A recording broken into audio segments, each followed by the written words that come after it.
Thank you all for being here. Today is a great day for transparency in America because today I'm proud to announce the creation of the Task Force on the Declassification of Federal Secrets. This task force will be a part of the House Oversight Committee and led by the very talented and persistent Congresswoman from Florida, Paulina Luna. During her time on the Oversight Committee, Representative Luna is a sledgehammer against government secrecy. She is committed to throwing open the windows for the American people to allow the sunlight of truth shine on the federal government.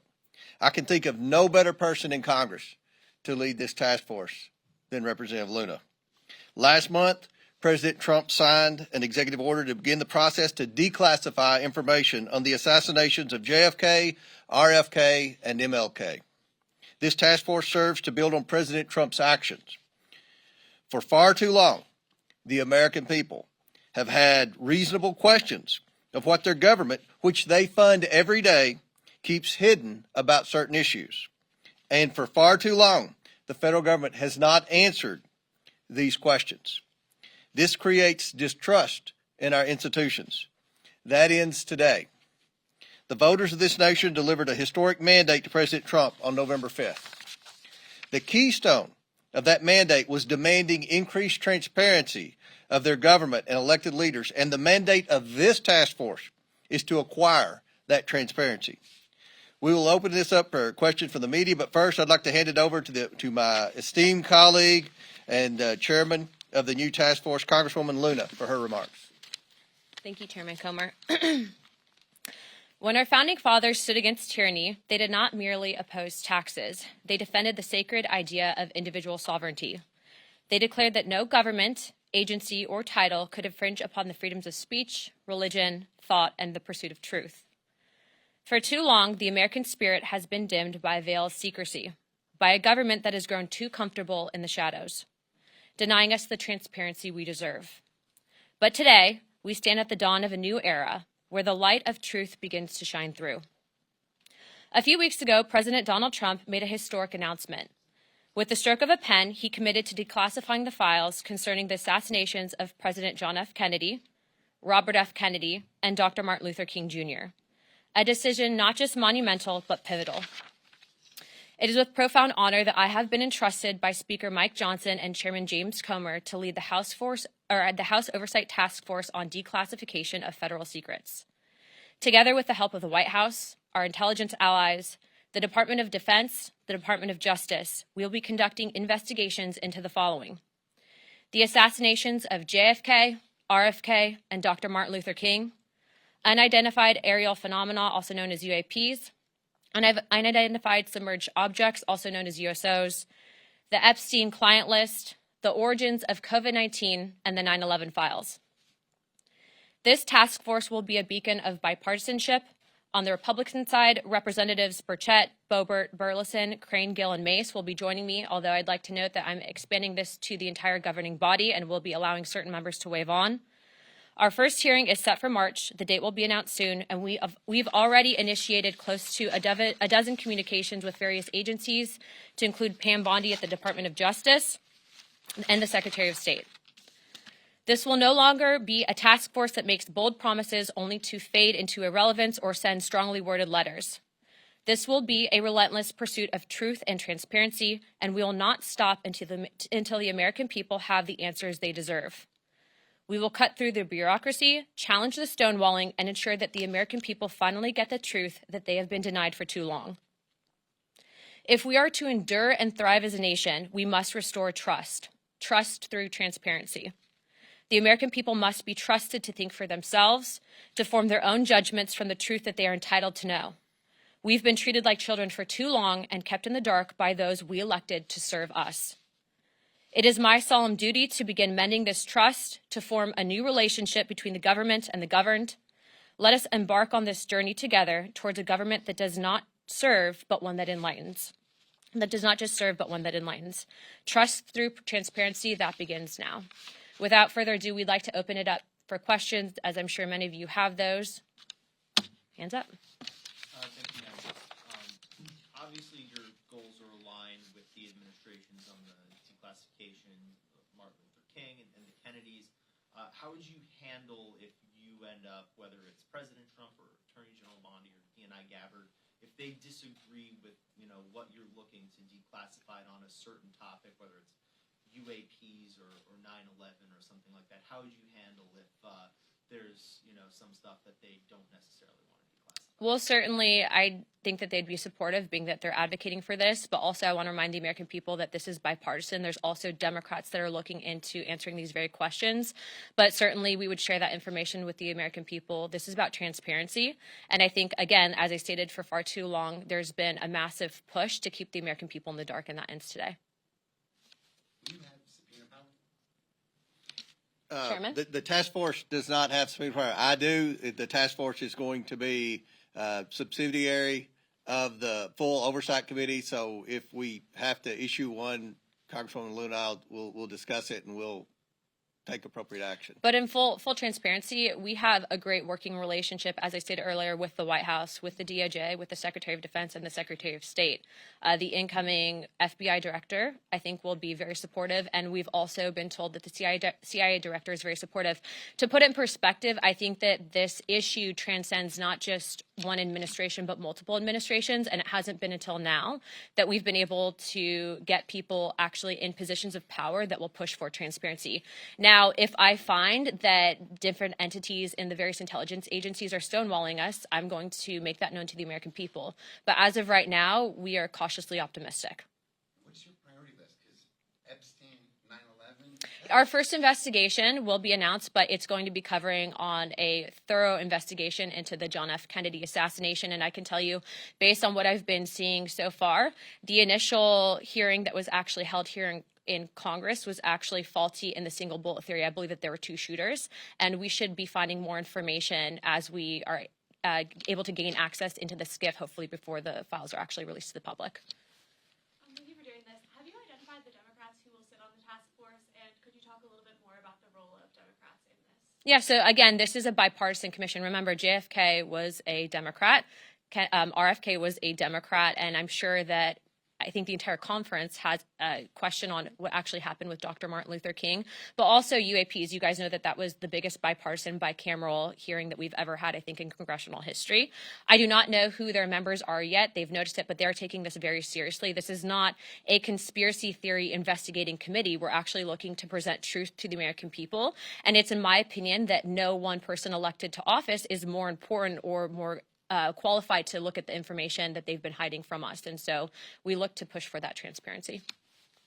What sort of witnesses will you expect to have at your hearings? I know you said the first one's in March. Would that be department heads, former employees of various agencies? Would you like to jump Go in? ahead. Yeah, I was going to say, based on what we're actually looking to do with the JFK investigation, I'm looking to actually bring in some of the attending physicians at the initial assassination, and then also people that had been on the various commissions looking into, like the Warren Commission looking into the initial assassinations. There's been conflicting evidence, and I think that even the FBI at the time reported some anomalies in the initial autopsy at Bethesda, Maryland. All of those, though, seem to have been rinsed and repeated in the media to push a certain narrative that we don't agree with.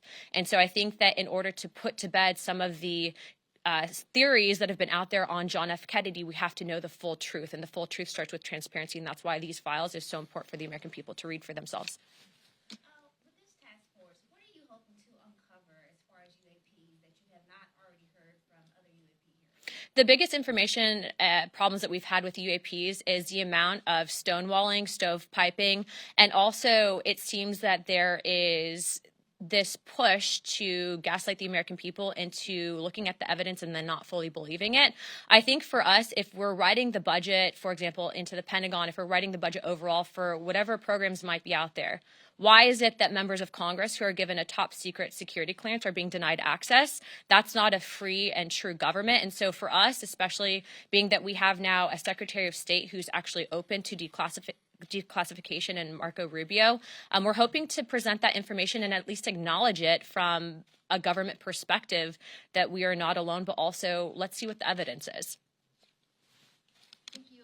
Have you already been in contact with or started to send requests to these different agencies and federal departments for this information? Yes, in fact, the letters went out this morning, not just on RFK, JFK, and MLK, but on everything that I had listed above to include UAPs, Epstein, and 9/11 and COVID, to the State Department, Department of Defense, CIA, and then also we'll be sending some to the FBI, and letters have also gone out to the NSA. How is this going to be different than the House Select Committee on Assassinations, which did investigate both the John F. Kennedy assassination and the King assassination? Well, what's interesting on that specific committee is what, to my understanding, when they actually brought in expert witnesses, they weren't actually people that were in attendance to the initial autopsy at Bethesda. But also, this is a bigger committee than just the JFK assassinations. We're also expanding into Epstein, COVID origins, 9/11s, and then UAPs and USOs. And so before, where we initially had some of these hearings, this is going to be an encompassing committee that's going to work directly with the White House on information that they're declassifying.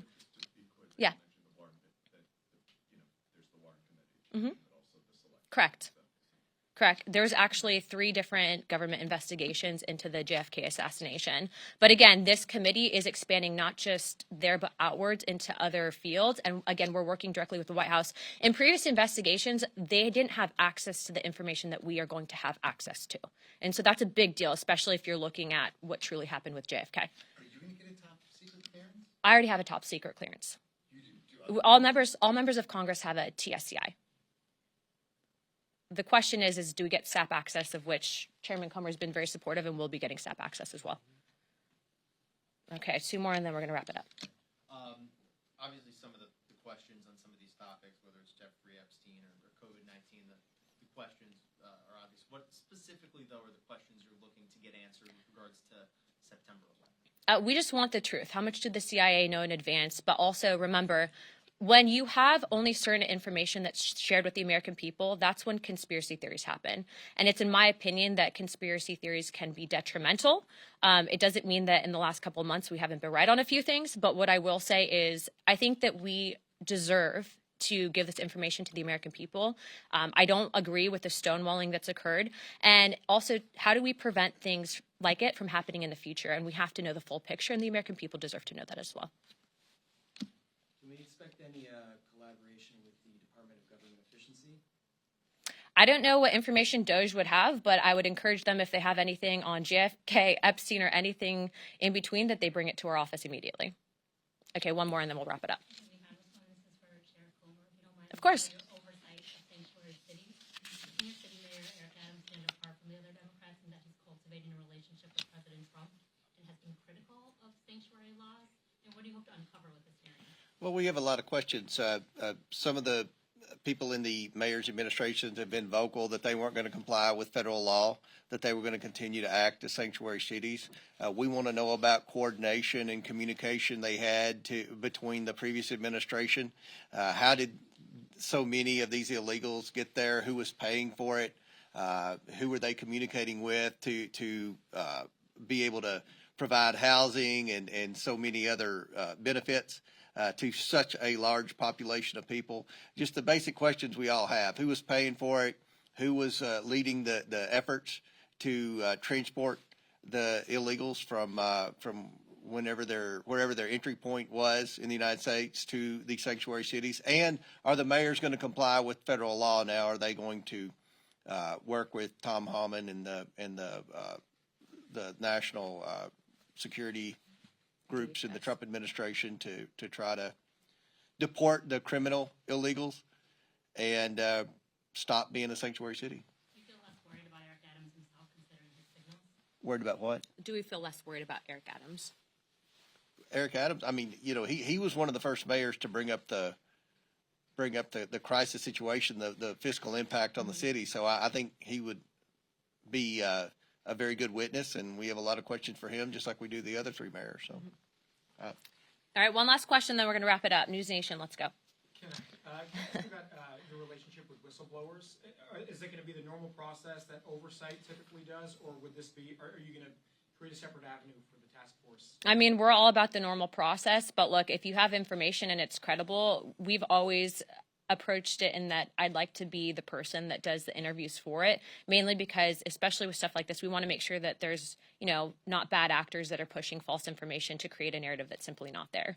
And so, every whistleblower that does come forward, as of right now, there's people that have been publicly out there, for example, on the JFK stuff, that were actually present in the room at the operating room where he was actually brought to right after the shooting. So we hope to bring those people in to testify. And again, these hearings will be open to the public.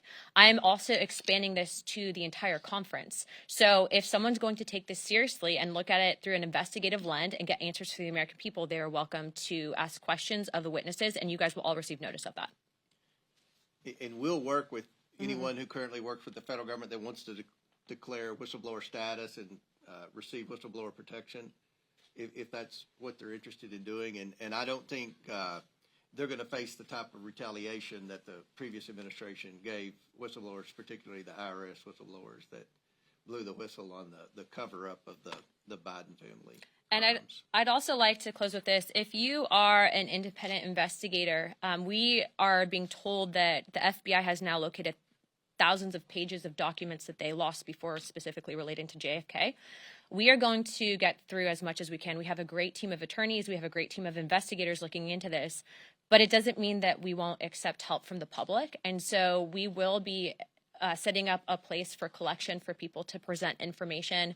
But again, this is about transparency. The government works for us. There have been people, I think, in power for too long that try to silo us and keep us in the dark, but that stops today. You're seeing that same message come out of the White House, out of the CIA, the FBI, and every other agency in between. So we are very happy to have the support of all of those individuals, happy to have the support of Chairman Comer and Speaker Johnson. And if you guys have any questions, please don't hesitate to reach out to Oversight Comms, and we'd be happy to answer those at that time. Thank you, guys. Thank you.